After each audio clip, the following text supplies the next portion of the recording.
오늘 함께 묵상할 하나님의 말씀 열왕기상 11장 1절부터 13절까지입니다. 한 절씩 교독하겠습니다. 솔로몬 왕이 바로의 딸 외에 이방의 많은 여인을 사랑하였으니 곧 모압과 암몬과 에돔과 시돈과 헷 여인이라. 제 고향에 갔다가 저녁에 포항으로 나오면 동해안에 바다를 환히 비추는 빛이 있습니다. 오징어 잡이배예요. 오징어 잡이배가 빛을 밝게 비춰요. 그러면 오징어들이 몰려듭니다. 그 빛을 보고 몰려들었던 오징어들은 그물에 잡혀서 죽음으로 직행하게 되지요. 그 빛은 우리를 생명으로 이끄는 빛인 것 같은데 사실은 우리를 죽음으로 이끄는 거짓 빛이죠. 우리 하나님의 빛은 참 빛이시라. 그 빛을 따라가면 우리에게 죽음이 아니라 생명이 있게 됩니다. 그 빛은 말씀 속에 담겨 있는데요. 하나님께서는 우리에게 그 생명으로 이끄는 소중한 빛, 말씀을 우리에게 주셨습니다. 오늘은 그 중에 열왕기상 11장 1절부터 13절까지 말씀을 살펴보겠습니다. 그 말씀이 우리를 어떻게 생명으로 이끌어 가는지, 말씀 안에 담겨 있는 그 하나님의 마음을 밝히 드러내면서 함께 은혜 받는 복된 시간 되기를 원합니다. 우리는 지금까지 두 번에 걸쳐서 솔로몬을 살펴보고 있습니다. 첫 번째 제목이 나 이런 사람이야 였습니다. 그때까지만 해도 솔로몬의 상태가 아주 좋았습니다. 하나님을 잘 알지 못했던 시바 여왕이 하나님을 찬양하는 노래까지 부르게 할 정도로 솔로몬의 삶은 아름다웠습니다. 두 번째, 나 이런 사람이야 할 때까지만 해도 그런대로 걱정하지 않아도 될 정도였습니다. 왜냐하면 사람들이 솔로몬을 찾았을 때 솔로몬이 여전히 좋은 것을 보여주었으며 사람들은 그때까지만 해도 하나님께서 솔로몬에게 준 지혜를 듣고 보기 위하여서 왔다고 했기 때문입니다. 이런 솔로몬의 신앙적 자세가 오랫동안 지속되면 얼마나 좋을까요? 나 이런 사람이야 죽는 그날까지 갔으면 얼마나 좋겠습니까? 여러분들은 지난 한 주간 동안 어떻게 지내셨나요? 굴곡이 있어서 혹시 안타까운 모습들은 보여드리지 않았는지요? 오늘 하나님께서 우리에게 생명의 길로 이끄시기 위하여 허락해 주신 참빛 말씀, 그 중에 열왕기상 11장 1절부터 13절까지 말씀을 살펴보면서 은혜를 나누기 원합니다. 먼저 우리가 함께 교독한 본문은 성격을 잘 살펴보고 말씀을 나누고 싶습니다. 사건 형태지요. 무엇이 배경인가요? 솔로몬이 하나님의 경고의 말씀을 무시하고 왕비로 삼은 바로의 딸 이외의 많은 여인들을 사랑하게 되었다. 그래서 그 여인들을 아내로 맞았다라는 것이 사건의 배경입니다. 이런 배경에서 사건은 누가 전개를 해가죠? 누가 시작하죠? 여인들이 사건을 시작합니다. 여인들이 솔로몬의 아내로서 남편인 솔로몬을 잘 따라가면 좋은데 그 여인들이 어떻게 사건을 전개하나요? 솔로몬을 자신들 쪽으로 끌어오려고 하면서 사건은 시작이 돼요. 사건은 위기에 빠집니다. 솔로몬이 여인들에게 넘어가서 끌려갈 것인가, 아니면 그 여인들을 자신에게로 끌고 와서 하나님 섬기는 여성들로 만들어 갈 것인가, 위기에 처했습니다. 결국 어떻게 되나요? 솔로몬이 여인들에게 끌려가서 솔로몬이 망하는 쪽으로 이끌려가는 것을 보게 되지요. 그렇게 해서 결국은 어떻게 되나요? 하나님에게 징벌을 받아요. 그래서 아들 때에 가서 나라가 두 쪽으로 나뉘고 솔로몬은 고작 12지파 중에 한 지파, 성경 말씀은 그렇게 얘기를 하고 있는데 사실은 두 지파, 유다 지파와 베냐민 지파 두 지파만 남기고 나머지 모든 지파들을 빼앗기게 되는 그런 결국을 맞이하게 되는 것으로 사건은 종결됩니다. 이런 말씀을 가지고 저는 두 가지로 설교를 하고 싶습니다. 하나는 솔로몬이 교만하게 된 과정, 솔로몬이 망하는 길로 가게 되는 과정과 원인을 좀 살펴보고 싶습니다. 그리고 마지막으로 그 결과, 교만하게 된 결과가 어떠했는지 살펴보면서 오늘 우리를 생명의 길로 이끌어 가시는 하나님의 빛을, 하나님의 마음을 우리 마음속에 담아보시기를 원합니다. 먼저 솔로몬이 어떻게 변해가는지 그 과정을 보실까요? 그리고 원인을 살펴보십시다. 1절을 보시면 솔로몬 왕이 바로의 딸 외에 이방의 많은 여인들을 사랑했다라고 얘기를 합니다. 여러분, 여기 이방의 여인들을 사랑했다 그래요. 이방이라는 말이 나옵니다. 그 여인들이 어떤 여인들인가요? 1절 하반절에 소개해주고 있죠. 곧 어떤 사람들? 모압 여인, 암몬 여인, 에돔 여인, 시돈 여인, 헷 여인이라고 소개하고 있어요. 이들은 사실 모두 다 누구의 자손들일까요? 위로 올라가면 노아의 자손들이. 모압과 암몬은 노아가 맞나요? 두 딸들을 롯의 딸입니다. 예, 아브라함의 조카 롯이 두 딸들과 소돔과 고모라가 멸망할 때 두 딸들과 두 딸들이 아버지와 관계하여서 낳게 된 딸 모압과 암몬이지요. 그리고 에돔은요, 야곱의 형 에서의 후손들입니다. 시돈과 헷 여인은 누굴까요?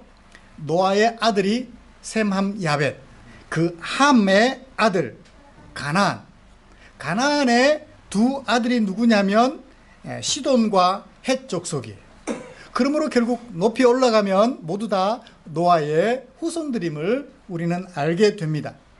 그러므로 이방이란 혈통을 가지고 이방인, 유대인 말하지는 않는 것 같아요. 혈통을 가지고 말하지는 않는 것 같고, 무엇을 근거로 이방인이라고 말을 할까요?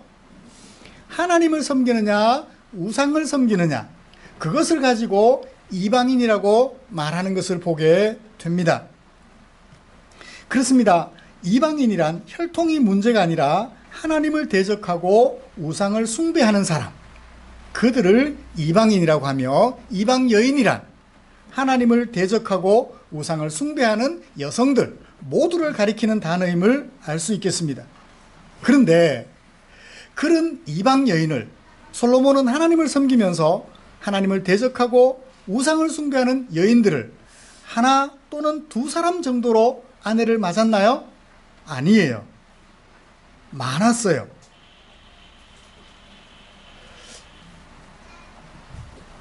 일절에 저자는 뭐라고 소개하고 있나요? 많은 여인. 그 많은 여인이 3절에서는 몇 명으로 소개되나요? 후궁이 700명, 첩이 300명, 합해서 몇 명? 1000명.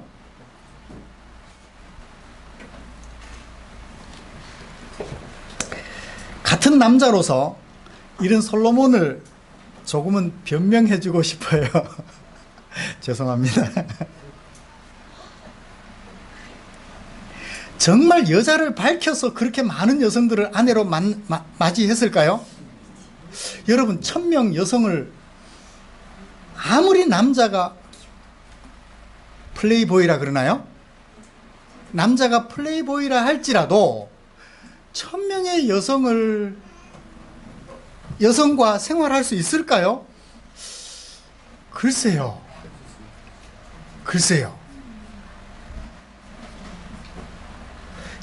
여성에게, 성적으로 여성에게 탐닉했기 때문이라고 말을 하면 솔로몬은 아마 그건 아닌 것 같은 느낌이 들어요. 같은 남자로서 좀 제가 편들어 주는 겁니다. 오히려 왕이었기 때문에 주변국들과 평화를 이루기 위해서 어떤 의미에서 정략적으로 기회만 닿으면 안 싸워야 되니까 이렇게 아내로 맞아들였던 것이 아닐까. 그래서 결혼은 했지만, 아내로 맞아들이기는 했지만 실제로 부부 생활을 했던 여성들은 그리 많지는 않을 것 같아요. 잠깐 제가 좀 이렇게 사족을 달고 곁길로 좀 갔습니다. 다시 본문으로 돌아오죠. 솔로몬이 이런 일을 했다는 얘기예요. 이런 솔로몬의 행위에 대하여 저자는 어떻게 평가하고 있을까요? 2절을 보세요. 여호와께서 일찍이 말씀하셨다. 누구에게? 이 여러 백성들에 대하여. 이 여러 백성은 누구를 말할까요? 이방 여인들에 대하여. 이방인들에 대하여 하나님께서 말씀하셨다. 이방 여성들에 대해 말씀하셨다. 뭐라고 말씀하셨나요? 이 여성에 대하여 이스라엘 자손에게 말씀하셨다. 무엇에 대하여? 이방인들에 대하여. 뭐라고 말씀하셨나요? 너희는 통혼하지 말라. 너희는 통혼하지 말라. 통혼하게도 하지 말라. 왜요? 그들은 누구? 이방인들이 반드시 너희 마음을 돌이켜서 하나님을 대적하고 우상을 따르게 할 거야. 그러니까 여성이 성적으로 문제가 있어서 혼인하지 말라가 아니라 하나님께서 뭐 때문에 이방인들과 혼인하지 말라? 하나님을 대적하고 우상을 따르게 될까봐 그것을 염려하여 이방 여인들과 통혼하지 말라. 이방 남자에게 이스라엘 여성들을, 딸들을 시집 보내지도 말라고 말씀하신 것으로 볼 수 있습니다. 이방인 남자들에게 병이 있어서, 이방인 여성들에게 무슨 병이 있어서, 혐오감이 있어서 결혼하지 말라가 아니라 그들이 믿는 우상을 따라 믿게 될까봐, 그래서 하나님을 대적하게 될까봐 그것을 염려하신 하나님께서 통혼 금지령을 내리셨던 거예요. 그런데 그런 말씀이 있음에도 불구하고 솔로몬은 어떻게 했나요? 2절 마지막에 그러나 솔로몬이 그들을 사랑했더라. 저자의 평가는 그러합니다. 그런 하나님의 말씀이 있음에도 불구하고 무시하고 결혼했더라 라고 저자가 평가하고 있는 것이지요. 솔로몬의 문제점은 뭔가요? 하나님의 경고를 무시하는 거예요. 한 번만 무시했을까요? 오늘 말씀, 읽은 말씀 속에 9절을 보시면 일찍이 하나님께서 몇 번 경고하셨다고요? 2번이나 경고하셨다. 3, 4번 경고하면 이제 끝나는 거죠. 2번씩이나 경고하셨는데 솔로몬은 그 말씀을 무시하고 이방 여인들을 아내로 맞이했더라. 몇 명이나? 1000명이나.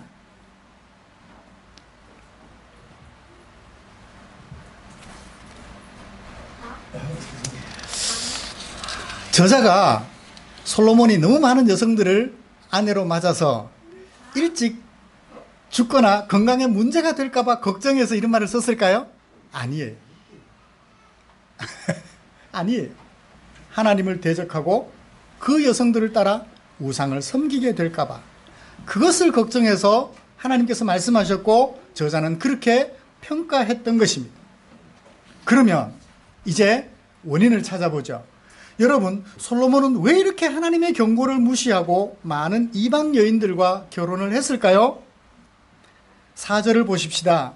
솔로몬이 나이가 많을 때에 어떻게 했나요? 그의 여인들이 솔로몬의 마음을 돌려서 다른 신들을 따르게 했어요. 왕은 어떻게 했나요? 이전과 같이 또는 아버지 다윗의 마음과 같지 않고 그래서 어떻게 했나요? 온전치 못하게 되었다라고 얘기를 합니다. 그러면 이 4절의 처음에 부사절이죠. 솔로몬의 나이가 많을 때에 시간을 나타내는 이 말 9절을 마음속에 새겨보세요. 나이가 젊었을 때는 나이가 어렸을 때는 어땠다? 문제가 없었다라는 얘기예요. 아버지 다윗과 같이 마음과 같이 온전했더라. 그런데 나이가 많아지면서 아버지 다윗과 같이 온전해지지 못하고 다른 길로 갔더라라고 하는 것을 소개해 주고 있죠. 저자가 넣어놓은 솔로몬의 나이가 많을 때라는 이 구절이 우리에게 시사하는 바가 있는 것입니다. 자, 솔로몬은 왜 그렇게 많은 여성들을 하나님의 경고를 무시하고 두 번씩이나 이방 여인들과 결혼을 했을까요? 이 나이가 많을 때에 온전치 못했더라라는 이 구절을 생각하면서 원인을 짚어본다면요, 젊음의 혈기. 내가 한다면 할 수 있어. 자기 확신. 젊으니까. 내가 하나님의 백성으로서 못할 게 뭐가 있어? 자기 확신. 하나님의 은혜를 경험하고 살아가면서 왕이 될 수 없는 상황에서 하나님의 은혜로 왕이 되고 보니까 젊은 시절에는 자기 확신이 굉장히 강했던 것 같아요. 내가 못할 게 뭐가 있어? 이방 여인들 1000명? 3000명 돼봐.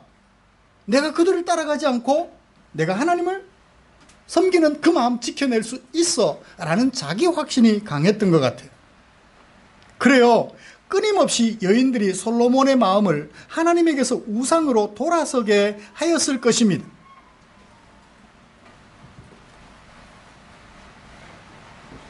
삼 절 마지막에 보십시오. 그의 여인들이 왕의 마음을 돌아서게 했더라. 한두 번 하고 말았을까요? 아니에요. 숫자가 많잖아요. 누구는 금오스신, 누구는 몰렉신. 몰렉신을 섬기는 사람이 100명, 200명. 금오스신을 섬기는 여인들이 300명, 400명. 혼자일 때는 힘을 발휘하기 어렵지만 여럿이다 보니까 마음을 합해서 남편인 솔로몬의 마음을 끌어가고 싶어 했던 욕구가 더 많았겠죠. 우리 힘을 합하자. 그러면 솔로몬이 우리를 따라올 거야. 한두 번 시도한 것이 아니었을 것입니다. 그럼에도 불구하고 젊은 시절 동안에는 솔로몬은 어떻게 했어요? 안 끌려갔어요. 내가 누군데? 니네들 내 아내일 뿐 웃기는 소리 하지 마. 가만히 있어.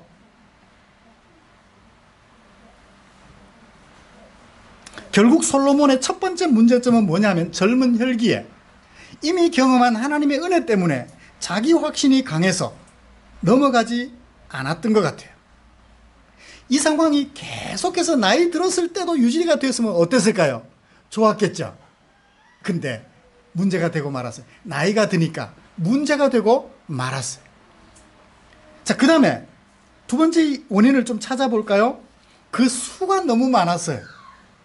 한두 사람 정도면 어떻게 좀 휘어잡아 볼 수 있겠는데 수가 너무 많으니까 감당이 안 되는 거예요. 많은 수의 영향력 무시할 수 없습니다. 그렇죠? 그러면 둘, 셋 정도면 감당할 수 있을까요? 아니에요. 죄송합니다. 제가 이렇게 혹시 오해가 될까봐 좀 걱정이 되는데, 뭐랄까요? 제가 이런 표현해도 양해를 하십시오. 제가 말하는 목적이 따로 있으니까요. 별로 솔로몬의 마음에도 들지 않은, 그냥 뭐랄까요, 대수롭지 않고 쓸모없다고 말을 해야 되나요? 세상에 쓸모없는 사람이 어디 있겠습니까마는. 수많은 여성들이 곁에 있다 할지라도 중국 진시 황제가 좋아했다는 양귀비 같은 여자 하나만 있으면 그 힘이 일당 천의 힘을 발휘할 수 있겠죠. 제가 드린 말씀 오해하지 마시고 마음속에 새겨 들어주시면 좋겠습니다. 다시 말하면 숫자가 적다고 무시할 바는 아니에요. 많다고 힘을 인정해줘야 되고 적다고 무시할 건 아니라는 얘기입니다. 뭐가 문제죠? 한 사람이 됐든 1000사람이 됐든 여성의 영향력을 무시했다는 거예요. 여자들이 아무리 많은들 또는 하나 힘 있는 여성들이 내 곁에 있다 한들 그들이 대수냐는 거예요. 뭐가 소중한데? 남자의 힘이 있는데 여성의 힘을 과소평가한 거죠. 남자는 천하를 호령하고 여자는 누구를 호령한대요? 남자를 호령한대. 그럼 누가 세상을 호령하는 거예요? 여자가 세상을 호령하는 거예요. 여자의 영향력을 이 솔로몬은 무시했던 것 같습니다. 천사람이 됐든 한 사람이 됐든 여성의 영향력을 과소평가해요. 그래요. 사람이란 남성이 됐든 여성이 됐든 그 힘, 영향력은 결코 무시를 못해요. 근데 솔로몬은 그 영향력, 여성들의 영향력을 과소평가했던 것 같아요. 그래서 젊었을 때는 괜찮았는데 나이 들고 보니까 그 여성들의 영향력이 커서 솔로몬이 그만 넘어가고 말았던 거죠. 이런 것 때문에 솔로몬이 저지른 잘못은 뭔가요? 이 두 가지 원인 때문에 자신의 젊음에 대한 과신과 여성들에 대한 영향력을 과소평가한 결과 솔로몬은 어떤 잘못들을 저질렀나요? 4절부터 9절까지 말씀에서 네 가지를 소개해주고 있습니다. 첫 번째는요, 이방신들을 따르게 되었다고 말합니다. 왕의 마음이 온전하지 못했는데 왜 온전하지 못했다고 평가했나요? 5절에 이는 시돈 사람의 여신 아스다롯을 따르고 누가? 솔로몬이. 암몬 사람의 가정한 말곰을 따름이라 누가? 솔로몬이 따르게 되었다는 거예요. 결국 솔로몬이 우상을 숭배하게 되더라는 거예요. 두 번째, 7절을 볼까요? 모압의 가증한 금오스를 위하여 예루살렘 앞 산에 뭐를 지었어요? 산당을 지었어요. 자신은 무엇을 지은 사람인가요? 하나님의 집, 성전을 지은 사람이. 그런데 이제는 뭐까지 지어주고 있어요? 산당까지 지어주고 있어요. 우상을 숭배할 수 있도록 산당까지 지어줍니다. 7절 하반절에 금오스만 위하여 산당을 지었나요? 몰렉을 위하여서도 산당을 지었다고 그래요. 솔로몬이 또 이방 여인들을 위하여 다 그와 같이 이방 여인들이 신 섬기는 것이 있으면 100이면 100, 1000이면 1000 산당을 100개, 1000개 다 지어준 거예요. 여인들의 등살에 그만 다 해주고 만 거죠. 자기 신들을 자유롭게 분양하도록 이방 여인들에게 자유를 줍니다. 니네들 마음대로 하라고, 알아서 하라고. 시끄러운 게 싫어서 좀 조용히 살자. 네 하고 싶은 대로 다 해. 마지막 9절, 솔로몬이 마음을 돌려 하나님 여호와를 떠났으므로. 그러므로 4절부터 9절까지는 대칭을 이루고 있죠. 4절 솔로몬이 아스다롯을 따르고 밀곰을 따르더니 9절에 솔로몬이 하나님의 마음이 하나님에게서 떠나버렸다. 대칭을 이루고 있고요. 그 다음에 자신이 직접 우상을 숭배한 것뿐만 아니라 자신의 부인들이 우상을 마음껏 숭배할 수 있도록 산당까지 지어주었던 것으로 결론이 난 것을 봅니다. 자신의 젊음을 과시하고 자신이 받았던 신앙을 과시하고 그리고 여인들의 영향력을 과소평가한 결과 솔로몬, 나 이런 사람이야 라고 말을 하며 하나님의 은혜로 말미암는 지혜를 자랑했던 솔로몬이 어떻게 됐나요? 그만 무너지고 말았던 거예요. 나 이런 사람이야, 하나님의 백성으로서 이런 사람이야 라고 자랑했던 솔로몬이 나 비참하게 되어버린 이런 사람이야 라고 하는 것을 보여주고 있어요. 사랑하는 성도 여러분, 솔로몬이 가졌던 마음 참 아름다워 보였어요. 젊을 때 여성을 1000명이나 아내로 맞더라도 오직 뭐만 평안하면 돼요? 나는 힘들더라도 나라만 평안하면 돼. 오직 나라의 태평성대를 위하여 자신의 온몸을 다 희생하는 거예요. 사실 여러분, 부인들 1000명을 아내로 맞으려면 어떻게 해야 돼요? 줘야 될 돈 또한 무시를 못해요. 이웃 나라와 정략 결혼을 하면서 여성만 데려오면 되나요? 뭐 선물을 안겨줘야 되죠. 그 1000명 곱하기 1인당 선물, 그 돈도 무시를 못해요. 국고에서 나갔을까요? 왕실 재정에서 나갔을까요? 뭐 국고도 같이 나갔겠죠. 왕이니까. 어떻든 솔로몬의 마음속에는 국가의 태평성대라는 이것이 크게 자리를 했던 것 같습니다. 그러나 하나님의 은혜가 아닌 자기 확신과 하나님 없는 세상의 정치적 결단을 따라하고 말았죠. 하나님께서 이 나라를 태평성대로 만들어 주셔야 하는데 하나님의 은혜는 뒤로 해버리고 자신의 판단, 옆에 나라도 그렇게들 하니까 나도 그렇게 해서 나라를 태평성대로 유지해야 되겠다 착각한 것이죠. 사도 바울은 에베소 교회에 편지를 보내면서 이렇게 말을 했어요. 그때에, 예수 믿기 전 그때에 너희는 그 가운데서 행하여 이 세상 풍조를 따르고 공중의 권세 잡은 자를 따랐다. 곧 지금 불순종의 아들들 가운데서 역사하는 영이라. 솔로몬은 세상 풍조를 따랐어요. 다른 나라도 그렇게 하니까 솔로몬도 그렇게 했던 거예요.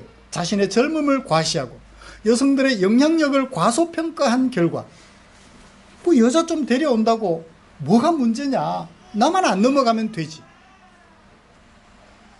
나라의 태평성대를 꿈꾸기는 했지만 잘못된 방법을 사용했던 거예요. 그 결과 솔로몬은 엄청난 비극을 초래하고 말았던 것을 봅니다. 우리도 젊을 때 그러죠. 푸른 바다 나서니 몸 어디든지 가오리다. 손뼉 치면서 찬송합니다.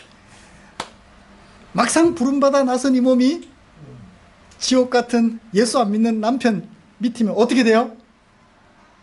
저 남편 일찍 죽어버렸으면. 예배당에 와서는 막상 그런 현실에 부닥치면 끝나버렸으면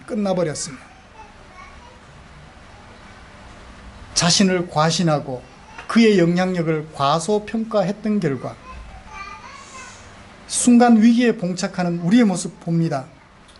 젊을 때는 그랬죠. 배너 같은 영화 보면 사자가 앞으로 나와도 그 앞에서 기도하고 있는 그 사람들을 보면서 나도 저럴 수 있어, 나도 저럴 수 있어. 그런데 시간이 지나고 상황이 바뀌면 언제 그랬냐는 듯이 일본의 신사참배할 때 칼을 목에 들이대면 어떻게 해요? 살아야 뭐 신앙생활을 하든지 말든지 하지. 그러면서 신사참배 꾸벅하고 말죠. 내가 하나님의 은혜 안에 있을 때는 뭐든지 다 할 수 있고 결코 그들에게 넘어가지 않을 것 같은데, 자기 확신이 있는데 막상 그런 일이 부닥치고 나면 그만 자기 확신이 다 무너져 버리고 그만 넘어가요. 그렇죠. 우리 집사님들 생활 속에서 다 그걸 경험하고 있잖아요. 나도 옆집처럼 농약을 쳐서 농산물에 질병을 퇴치하고 깨끗해 보이는 농산물 생산해서 조금 더 돈을 더 받고 싶은데, 그러나 저걸 먹을 사람들을 생각하면 마음이 안타깝고 안타까워요. 하나님 어떻게 하면 좋습니까? 기도합니다. 그러다가 다음부터 그렇게 막 넘어가 버리고 많은 경우들을 보잖아요. 그래요. 솔로몬의 모습이 그렇습니다. 자기 확신과 사람들이 내게 미칠 영향력을 과소평가하는 한 우리는 언제든지 솔로몬처럼 교만해서 넘어갈 수가 있음을 꼭 명심하시기를 기대합니다. 내가 뭐든지 할 수 있을 것 같아요. 아니에요. 내 힘으로는 아무것도 할 수 없어요. 저 사람의 도움을 받으면 될 것 같아요. 아니에요. 그 사람의 도움이 내게 어떤 영향력을 미칠지 그 영향력을 절대 과소평가해서는 되지 않는다는 사실을 꼭 마음에 새기시기를 기대합니다. 그래서 하나님의 은혜만 사모했으면 좋겠어요. 이제 마지막으로 솔로몬이 교만하게 된 결과는 어떠한가요? 9절을 보시면 여호와께서 그에게 진노하셨다 그래요. 그런 교만하게 된 솔로몬을 향하여 진노하셨대요. 여러분, 진노라는 게 뭘까요? 영어 성경을 보면 angry라고 번역하고 있어요. 화가 대단히 나셨다는 거예요. 화가. 그런데 이 화는 어떤 종류의 화일까요? 두 종류의 화가 있습니다. 끝내버리는 화가 있고 기회를 주기 위하여 화를 내는 게 있어요. 이 하나님의 진노는 어떤 종류의 화일까요? 후자인 것 같아요. 그래요. 이사야서 12장 1절에 보면 하나님께서 진노를 하시는데, 그래서 이스라엘 백성들을 바벨론의 포로가 되어가게 하시는데 70년 후에 어떻게 하셔요? 되돌아오게 하셔요.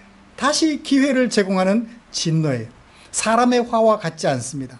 사람의 화는 끝내버려요. 화가 되게 나면 그걸로 끝나요. 그런데 하나님은 아무리 화가 나도 끝내는 화가 아니에요.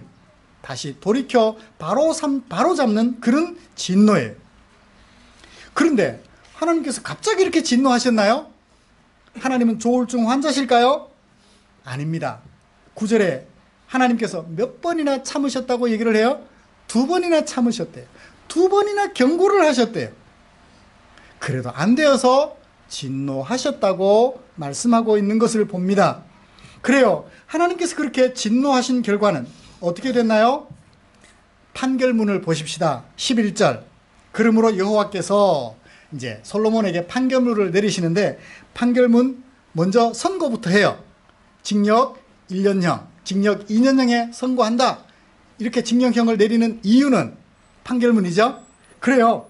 11절을 보시면 여호와께서 솔로몬에게 이제 진노하신 결과를 밝히십니다. 너에게 이러한 일이 있었고, 또 네가 내 언약과 내가 네게 명한 법도를 지키지 아니하였다. 이유를 제시하시고요, 최종 선고 내립니다. 11절 하반절, 내가 빼앗아서 너의 신하에게 주겠다. 오? 신하가 나라를 차지하면 뭐가 일어난 거예요? 쿠데타가 일어난 거죠. 쿠데타가 일어나서 너의 나라를 두 쪽으로 나누게 하겠다. 그런데 다 빼앗기진 않고 한 지파는 너의 아들에게 주겠다. 하나님은 다시 한번 솔로몬의 후손들에게 기회를 제공하시는 것으로 사건은 종결이 됩니다. 여러분, 솔로몬이 교만한 결과 나라가 어떻게 됐나요? 두 쪽으로 나뉘어져 버리고 말았어요. 겨우 명맥만 유지하는 그런 나라로 전락시키고 말았던 거예요. 뭐 하려고 했는데? 태평성대, 세계 속에 강한 나라 만들려고 했는데 하나님께 순종하지 않고 세상 방법을 따른 결과, 교만해진 결과 나라를 두 쪽으로 나누어 버리게 했으며 아주 초라한 나라로 만들고 말았다는 결과를 우리는 보게 됩니다. 말씀을 마치겠습니다. 사랑하는 성도 여러분, 처음부터 끝까지 솔로몬이 하나님의 은혜로 시작해서 하나님의 은혜로 마쳤더라면 세계 속에 강한, 국제적으로 강한 나라는 만들지 못해도 자기 나라를 하나님이 지키시는 나라로 잘 만들어갈 수 있었을 거예요. 그런데 욕심이 과한 나머지, 자기 확신이 너무 강한 나머지, 여성들의 영향력을 무시한 나머지, 그래서 교만해진 결과 나라를 망하게 하는, 두 쪽으로 나뉘게 하고 초라하게 만드는 결과를 우리는 보았습니다. 바라기는 솔로몬을 타산지석으로 삼아서 우리는 어떻게 해야 될까요? 내 젊음 과시하지 마십시다. 다른 사람이 내게 미칠 영향력 과소평가하지 말자고요. 그가 여성이든지 남성이든지 다른 사람이 내게 미칠 영향력 과소평가하지 말자고요. 내가 힘이 있을 때는 그를 휘어잡을 수 있을 것 같아요. 그런데 내가 나이가 들어서 힘이 줄어지는 순간 결코 그를 휘어잡을 수 없습니다. 그에게 휘둘리게 돼 있어요. 그러므로 처음부터 끝까지 누구만 바라보고 하나님만 바라보고 우리 앞에 주어진 삶을 겸손히 살아가자고요. 나 이런 사람이야. 하나님 때문에 내가 죄 가운데서 구원받았고, 나 이런 사람이야. 하나님 때문에 오늘을 살아가고 있으며 나 이런 사람이야. 죽는 그날까지 하나님과 함께 살아가는 사람이야. 기도하겠습니다. 하나님 아버지, 고맙습니다. 오늘 노년의 실패에 이르게 된 솔로몬을 보면서 우리는 어떤 사람이 되어야 할지, 어떤 사람으로 살아가야 할지 우리 마음속에 새겨 보았습니다. 당당히 사람들 앞에 나 이런 사람이야 라고 소리치되 처음부터 끝까지 하나님의 은혜로, 하나님이 주시는 지혜로 살아가는 당신의 종들이 되게 하여 주시옵소서. 그래서 내게 허락하신 가정을, 내게 허락하신 일터를, 내게 허락하신 이웃과의 만남 공동체를 오래도록 하나님이 복 주시는 그런 공동체로 세워가는 당신의 종들이 되게 하여 주시옵소서. 예수님의 이름으로 기도드리옵나이다. 아멘.